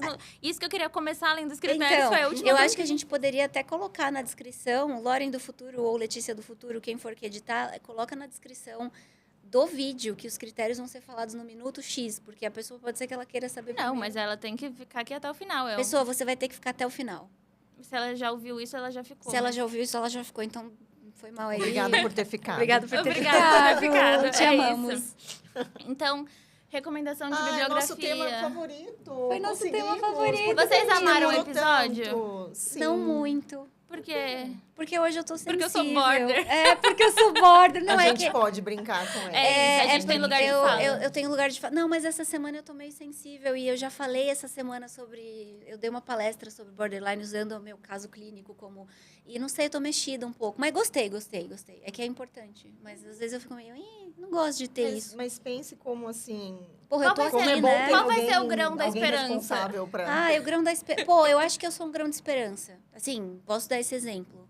Há 10 anos atrás eu nem achava que eu ia estar viva. Então, tô fazendo um podcast, cara. Olha que legal. De batom. Nem chorei. Nem chorou e tá Não de choro batom. mais nos grupos de Usou habilidades. lip tint e rímel, gente. Usei É. lip tint, quer dizer, isso não é um grão de esperança, gente? Um caso de sucesso entre Um nós. case de sucesso. Mas se você quiser realmente entender porque é um caso de sucesso, deixa eu fazer uns Faz jabá jabá, que faz jabá. não foi previsto, mas assim, eu fui... E eu sou uma péssima amiga, porque eu sou amiga a gente fez um aniversário de amizade de 1 ano recentemente. E ela me deu o livro no primeiro dia que a gente se conheceu presencialmente. E eu não tinha lido até então. A gente tem um anel de amizade e ela não leu meu Ai, livro. gente, Isso eu é um tô me absurdo. sentindo excluidíssima. Não, Você amiga. leu meu livro? Você me deu no primeiro dia que a gente se encontrou? Ih, lavação de roupa Cadê suja. meu de anel? roupa? Cadê meu anel? É verdade. Você quer um É anel de verdade, amizade a gente também? tinha a que gente ter um tinha que ter um anel anel de triplo. amizade. É Mas- que aconteceu por serendipidade. Agora Depois a eu gente briga em off. Mas Ih, peraí. agora ela ficou orgulhosa. Tá, É porque ela é de... É câncer? Ela é canceriana. canceriana canceriana. orgulhosa. Eu Ela tô nunca vai querer destruindo um meu anel. jabá. Eu tô destruindo meu jabá. Vou ficar Deixa eu quieta. fazer Faz o meu jabá. jabá. Tá. É o melhor livro de psicoeducação para leigos. Então, se você for psicólogo, a gente sabe que bastante psicólogos acompanham a gente. Inclusive, deixa eu contar, vai, só pra eles, uma fofoca rápida. Não é uma fofoca, é um... Nossa. É o quê? Deixa eu... É Empresta um- aqui calma, um pouquinho. não. Ah, você vai falar dele? Eu É um queria ler um pináculo, pedaço. tipo uma conquista. Conquista tá é a bom. palavra. Hoje a gente foi reconhecidas em público pela primeira vez. E falaram meninas do meninas podcast. do podcast. Verdade. E foi a Rosângela, e a psicóloga da Rosângela ouve a gente também. E foi a psicóloga, Psicóloga da da Rosângela que Rosângela, você é indicou uma a gente pra querida. ela. Então, assim, era só isso mesmo. Não sei o que eu tô falando Eu isso. adorei. Obrigada, psicóloga da Rosana. Obrigada, psicóloga da Rosana. Obrigada, psicóloga da Rosângela. Ah, é Rosângela. Eu falei Rosana. Ai, que mico. Nossa, a gente não sabe ser famosa. Não. Tá, por isso que a gente não é. Adorei. Mas, enfim, a indicação de bibliografia que eu estou tentando até agora é, se você for psicólogo, e muitas vezes, como a Camila falou, o paciente, ele pede indicações de, tipo, vídeos, livros e filmes, e tem muita desinformação, tem muita coisa que pode ser, assim, muito prejudicial para a pessoa que está se descobrindo border, e a Letícia explica que ela escreveu esse livro justamente porque quando ela se descobriu border, ela foi pesquisar coisas e achava só merda. Então, assim, ela criou uma coisa que ela gostaria de ter encontrado quando ela teve Nossa, eu esse queria poder diagnóstico. voltar no tempo e dar o meu livro na minha mão e falar, ó, lê esse aqui. Ai, eu ia ficar tão feliz. Exato. Então, assim, se você for psicólogo, fica essa indicação. Se você tiver border, não tem como não ler. Inclusive, se você for psicólogo e trabalhar. Porque na clínica é um transtorno muito prevalente, assim. Porque ele gera muito sofrimento, existe... Invariavelmente, você vai se deparar com alguém com esse transtorno. Então, assim, se você... Não é uma literatura técnica, no sentido de que não é para o psicólogo se formar, entre aspas, através desse livro, mas ele traz muita coisa para você empatizar, entender por trás, enfim... É perfeito, maravilhoso, assim como tudo que a Letícia faz, então só comprem. E o DSM tem mais bibliografia pra gente indicar? Não, na verdade, eu queria dizer pro psicólogo, querido psicólogo, se você não sabe tratar borderline, Encaminha. não trata. Se você tá inseguro, não trata. Pensa que é um transtorno com alta impulsividade e um dos critérios são gestos ou ameaça suicida. Mistura esses dois. Dá uma merda muito, muito grande. Então, assim, eu não sou o melhor psicólogo para você, eu vou te encaminhar. É só isso. E outra, muitos dos comportamentos que você acha que está fazendo de forma bem intencionada, e talvez você de fato Pode ser esteja bem absolutamente intencionado, invalidante. pode ser ou invalidante ou retroalimentar comportamentos que a pessoa vai ficar mais dependente de você e vai gerar Yes. um desgaste muito grande para você enquanto profissional e para o paciente também, né? Então, assim, ou a gente incentiva que você estude e se aperfeiçoe, e, enquanto isso, também encaminha. Aceitação e mudança. Aceita que você não... Aceita que dói menos. e Aceita muda que depois. talvez você não saiba o suficiente e encaminha, como de várias outras patologias, não são a nossa especialidade, por exemplo, a gente encaminharia, mas também se esforce para conhecer mais, se esse for seu desejo, porque é uma literatura bem, bem rica, bem interessante. Tem algum recado final? Da esperança? A gente já falou da esperança, que é você, né? Ah, eu fico feliz em ser a esperança do final do episódio. Talvez eu chore, eu queria que acabasse. Tá bom, Tá bom? Mas é um choro feliz. Tá? tá bom. Obrigada por terem ficado até Beijo. agora. A gente espera que tenha te ajudado a entender mais sobre esse transtorno.